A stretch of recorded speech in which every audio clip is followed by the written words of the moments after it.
Hubungan antara China semakin tegang beberapa bulan yang lepas dan kuasa dunia ini telah bertempur di sepadan Himalaya, iaitu di kawasan panas pertikaian antara dua negara ini. Ianya bermula semenjak China mengambil wilayah Tibet pada tahun 1950 dan sepadan antara dua negara ini tidak pernah dibahagikan dengan jelas. India menuntut kawasan seluas 39,000 km persegi yang dikuasai China di Aksai Chin, manakala China menuntut kawasan seluas 88,000 km persegi yang dikuasai India di Arunachal Pradesh yang dikatakan meliputi selatan Tibet. Kegagalan untuk mengesahkan garisan sepadan China dan India sepanjang 3,440 km menyebabkan pelbagai persepsi masing-masing bagi menentukan di manakah Line of Actual Control (LAC) dan seterusnya menyebabkan tentera yang meronda di sepadan sentiasa bertembung sesama sendiri. Jadi, video kali ini kita akan melihat kenapa berlakunya konflik di negara India dan China. Teruskan menonton. Sejarah ringkas. Pada tahun 1914, satu persidangan diadakan iaitu Simla Convention di mana wakil dari British India yang sebelum ini India dijajah British sehingga 1947 dan Tibet bersetuju secara de facto untuk menentukan sepadan di atas satu garisan dinamakan McMahon Line. Akan tetapi, pihak Tanah Besar Beijing tidak pernah menerima dan terlibat dengan cadangan ini. Negara India pula menggunakan garis sempadan tersebut secara formal untuk membahagikan sempadan India dan China. Pada 20 Oktober 1962, China menyerang India dan berlaku peperangan Sino-India War selama 4 minggu yang akhirnya dimenangi oleh China. Ini kerana tiada keputusan jelas tentang sempadan India-China dan juga berlaku ketegangan di wilayah Tibet. Tentera China People's Liberation Army juga telah menyeberangi garisan McMahon dan memasuki kawasan India, Ladakh. India mendakwa China telah merampas kawasan lebih kurang 43,000 km persegi di Ladakh atau Aksai Chin. Pertempuran ini menyebabkan sekitar 3,000 orang tentera dari India yang cedera dan ada yang mati serta 700 dari puak China. Konflik berterusan dan kedua-dua pihak saling menuduh berlakunya pelanggaran sepadan. Kesan pertelingkahan sepadan ini terhadap hubungan India dan China dirasai sehingga kini, walaupun terdapat beberapa usaha memulihkan keadaan. Pada tahun 1950-an, China membina jalan sepanjang 1,200 km menghubungkan Xinjiang ke barat Tibet, memasuki 179 km jalan merentasi Aksai Chin yang dituntut India. Pemimpin tertinggi Republic of China, Mao Zedong juga tercabar dengan penerimaan pihak India terhadap Sami Dalai Lama setelah beliau lari dari Tibet ke India pada Mac 1959. China merasakan India mencabar penguasaan China ke atas Tibet yang juga faktor terbesar meletusnya Sino-India War pada Oktober 1962. Pada tahun 1967, pertempuran di Natula dan Chola yang bermula pada 11 September 1967 apabila tentera China menyerang pos kawalan sepadan India di Natula di pegunungan Himalaya. Pertengkaran bertukar menjadi lebih teruk dengan penggunaan senjata artileri dan ancaman dari jet pejuang. Pada April 2013, tentera China membina satu kem di Daulat Beg Oldi 19 km di dalam garisan Line of Actual Control (LAC) milik India. Tentera dari kedua-dua negara membina kem bertentangan satu sama lain. Akan tetapi kemudiannya semua pihak menarik balik pasukan masing-masing pada Mei.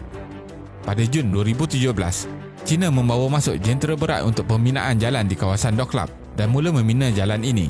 Ini menyebabkan pihak India masuk campur dengan pembinaan jalan ini 2 hari selepas proses bermula pada 18 Jun. Pada Ogos 2017, insiden terjadi di sebuah tasik Panggung Lake yang berada di ketinggian altitude 4,350 meter. Tasik ini mempunyai keluasan dari Ladakh ke wilayah Tibet. Beberapa orang tentera kedua pihak cedera. Pada 21 Mei 2020, tentera China memasuki Galwan Valley di Ladakh untuk membantah pembinaan jalan oleh pihak India. Pada 24 Mei 2020, China membina 3 kem di Hot Spring, Patrolling Point 14 serta Patrolling Point 15 dan meletakkan sekitar 800 hingga 1,000 tentera di setiap kem beserta kenderaan berat dan peralatan peninjau. 15 Jun 2020, pertempuran sengit pihak tentera China dan India menyebabkan kematian seorang kolonel tentera India serta 19 tentera lain di Galwan Valley.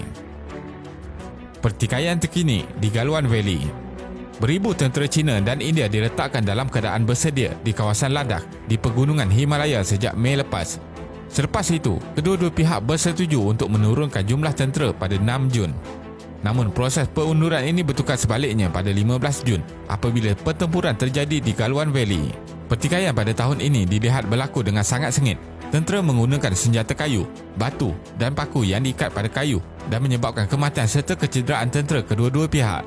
Pada tahun 1996, perjanjian ditandatangani oleh kedua-dua pihak bahawa sebarang penggunaan senjata api dan bahan letupan diharamkan di sepadan.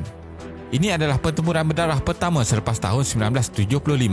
India melaporkan 20 kematian, akan tetapi pihak China tidak memberikan laporan akan keadaan tentera mereka. Pelbagai penyebab hubungan yang semakin tegang antara dua pihak ini. Berkemungkinan pihak tentera yang diletakkan di kawasan terpencil Himalaya ini tidak dapat menerima arahan yang baik dan tidak menyedari akan keadaan politik antarabangsa. Ataupun pihak People Liberation Army dari China hanya membuat keputusan dengan sendiri tanpa mengendahkan pihak antarabangsa. Ini juga mungkin strategi di pihak China yang dilihat sering menekan polisi keselamatan negara luar seperti yang sedang dilakukan oleh pihak Beijing di Laut Cina Selatan. Pada Oktober tahun ini, selepas lebih 10 tahun proses menggali di kawasan pegunungan di Himalaya, India berjaya menyiapkan terowong sepanjang 9 km dinamakan Atta Tunnel yang akan dapat menghubungkan di kawasan Ladakh di mana kedua pihak tentera berhadapan antara satu sama lain. Terowong ini akan dapat membantu pihak India untuk menghantar pasukan tentera dan peralatan dengan cepat ke kawasan sempadan.